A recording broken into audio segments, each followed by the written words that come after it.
కూడా ఈ ముఖ్యమంత్రి పరిపాలనలో భ్రష్టుపడిపోయినటువంటి పరిస్థితి.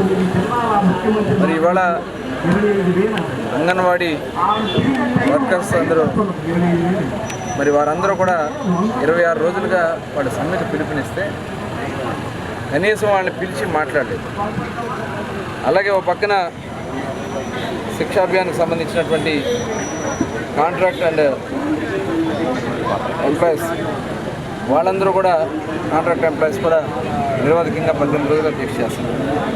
అలాగే మున్సిపల్ పారిశుద్ధ కార్మికులు ఇవాళ రోడ్డెక్కి వాళ్ళ కష్టాన్ని బాధని చెప్పుకుంటారు. ఇవాళ అనేక వర్గాలు ఇవాళ ఈ ప్రభుత్వంలో పూర్తిగా మరి వాళ్ళ బ్రతుకుల కోసం వాళ్ళు పోరాడుతూ ఉంటే కనీసం పిలిచి మాట్లాడాల్సినటువంటి ప్రభుత్వం కనీసం పట్టించుకోకుండా ఈరోజు మరి ఎస్మా ప్రకటించడం అంటే ఒకసారి ఈ ముఖ్యమంత్రి యొక్క విధానం ఏంటనేది ఒకసారి మనం కూడా ఆలోచించాల్సిన అవసరం.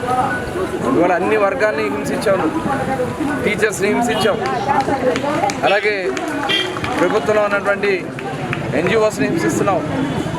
వాళ్ళ జీతాలు ఇచ్చే పరిస్థితిలో లేదు ఈ ప్రభుత్వం. అప్పులు చేసి ఈరోజు విపరీతంగా దోచుకుంటా ఉన్నాడు.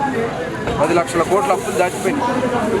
ప్రతి ఒక్క తల మీద ఈరోజు దాదాపు 3 లక్షల రూపాయల అప్పు పెట్టాడు ఈ ముఖ్యమంత్రి. ఇవాళ అభివృద్ధి లేదు. కనీసం ఇవాళ ఈ రాష్ట్రంలో సర్వీస్ అందిస్తున్నటువంటి సేవలు చేస్తున్నటువంటి ఈ వర్గాన్ని కూడా ఇవాళ కనీసం ఆదుకోలేకపోతా ఉన్నట్టే పూర్తిగా ఇది చేతకానితనం.